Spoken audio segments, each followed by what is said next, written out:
Sauk Theater in Jonesville. We have director Janet Meyer Jackman and actor Darren Taylor. Welcome. Welcome to us. Thank you, Bart. Yeah. The show at the Sauk is a play called Lifespan of a Fact. It is. It's a humorous and smart and funny and very timely. It deals with facts versus truth in today's media. Oh, yes, the fake news media. Yeah, very much so. It's hit on in a very compelling and humorous way, but it does deal with the fact of our John DeGata, who is a professional essayist, played by Darren. And so it opens up next weekend. Next weekend at the Sauk on right in downtown Jonesville. Mm-hmm. Yes, it does. Mm-hmm. All right, Darren, you play the fact checker, John DeGata. Yes. So what facts are you checking? Well, I'm not the fact checker. I'm the essayist. Oh, the essayist. Correct. Someone's checking your facts. Correct. Yeah. So my character is world-renowned, known for pushing boundaries when it comes with facts, and my goal is always to find the truth in my pieces. Of course, then my counterpart is having some issues with some details that I might elaborate on, and it tends to come out in a comical way, but also it delivers a pretty strong message for this day and age, though. So is this set like in a newsroom? No, actually, it takes place in an office, and then it actually moves all the way over to where John DeGata lives, based on the play in Las Vegas. So a vast majority of the play happens within his house. So this story, this play is based on an actual true event, right? It is. Yes. It is. In 2002, a young man, 16-year-old young man, went up to the Stratosphere Tower in Vegas and jumped off and committed suicide. His name was Levi Presley, and John DeGata wrote an extensive essay on that, and in real life. And there was a fact checker in real life, and they later on wrote a book, and it was issued, I believe, in 2012. And in 2018, Jeremy Karkin and his cohorts, playwrights, David Merrill, I gotta look at my notes, and Gordon Farrell wrote the play, and it made Broadway. Oh, wow. So it played Broadway in 2018. Mm-hmm. So how did it do on Broadway? Very well, very well. And so we're really fortunate to have it here because it is, as I said, a timely piece, but it allows the audience to really consider how they're receiving information. Mm-hmm. So this story, it's the fact checker, the essayist, you, and who else is in the Editor-in-chief of Failing Magazine that hired John to write this essay, and that the editor-in-chief is played by Jennifer Wagler, and she is a Sauk a veteran, along with Josh Leitner is playing Jim Fingal, who is doing an extraordinary job as the fact checker. And then we have Darren, who has been in several productions with the Sauk Theater. Yeah, tell us a little bit about your background on stage, and backstage. Yeah, so I mean, I've been involved with theater coming up on 20 years. I know I don't look it, but I've had a fair share of different directors to work with, to grow with, even more with Jan, which is a blessing. But then I started to work a little bit more backstage. And I always thought that, you know what, I'm going to be big, I'm going to go on Broadway, whatever. But then an opportunity came up at Western School District where I became the director of the Western Community Arts Center.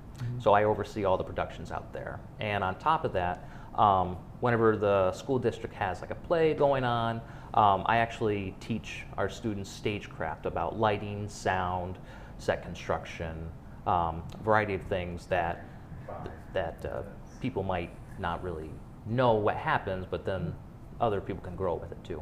Yeah, I remember you came here. You brought some students here, I think last year, that were in a show. And Jana, you've been in theater for, well, we were talking before the show. It's been Long time. yeah. So, but you've been both off and on stage. Correct. Correct. And you've directed before. I have many times, and it's been a moment since I've directed, but I've really wanted to direct this show because Jeremy Karkin, I've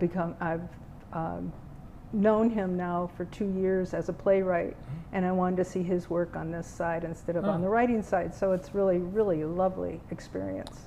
It sounds really heavy because it starts with the suicide of a teenage boy, and there's a lot of ethics, I would imagine, and political correctness, and not so much spoke about. It's more about the essence of the piece.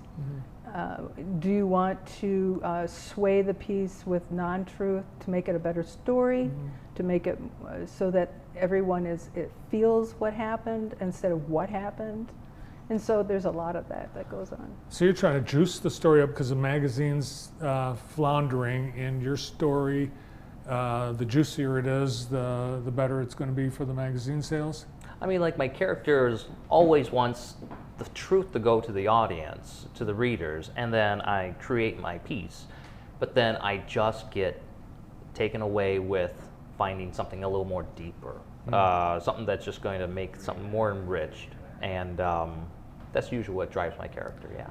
It does. It sounds different for the Sauk. It is. Yeah. It is, and but they're. I think that they accepted this piece, and it's a very cutting edge, and it is very different for them, and very bold. And fortunately, they have really great sponsorship from Hillsdale Hospital to make it happen. It probably won't sell as well as the other shows, but it's important. It's an important voice to have heard, and I really commend them on that. So, if it was a movie, what would it be rated? Oh, R, just Yeah. because of language. Language. Yeah, Okay. there's a caution on that. So it's not fun for the whole family. No. Not really, no. No. No, but it does go by fast. It's a short play, about an hour and a half. It goes by very quickly, and there is a lot of really good humor in it. So it's not a stiff drama. Dramedy. Yeah, Yeah. yeah, that's good. You'll laugh. You'll cry. Laugh. You get emotional. This play will hit different chords of emotions with people, and I honestly view this as there are 3 sides to this type of production. You know, you have your editor who has a goal, you have your fact checker who has a goal, and then you have your writer that has a goal. And it's just interesting to see what's going to happen in this production. Which side do you fall on, or can these 3 come together to do something? So It sounds like it's probably dialogue heavy. it is. Yeah. They are knocking it out of the park during rehearsals. And if anyone's not sure, come Thursday night, it's pay what you can, and you pay what you can at the door. And the rest of the performances are $10, and the tickets can be purchased either at the door or online. Just $10. Just $10. Now you've got a week to learn. Have you learned? You got it down pat, pretty much, Darren? I have a system that I use whenever I'm learning a role. It's just to read it in the script, but then to be on the stage, then it puts you in a different mindset. And then there's your blocking, moving, prop usage, and then you might forget though. But then that's the beauty of rehearsal. You can mess up and learn from it. So there's a preview performance, which is a pay what you can, and that happens on August 22nd. And then the show opens the next day. It's just one weekend. One weekend. That's it. Poof, gone. Awesome. That's magic of theater, is it not? And you get the tickets online or at the door? Both. Both. All right. It's the Sauk, SAUK.org, and it's located in Jonesville, right on US 12. It is, and there's Downtown. some really great eateries down there. There are, There are, Yeah. so make an evening of it. yeah. And afterwards, you can go to the other side and get some great ice cream. There you go. Absolutely, yeah. Yeah. All right, guys, have a great show, Bear Clegg. Thank Thank you, you. Bart. It's The Lifespan of a Fact, directed by Janet Meyer Jackman and starring Darren Taylor.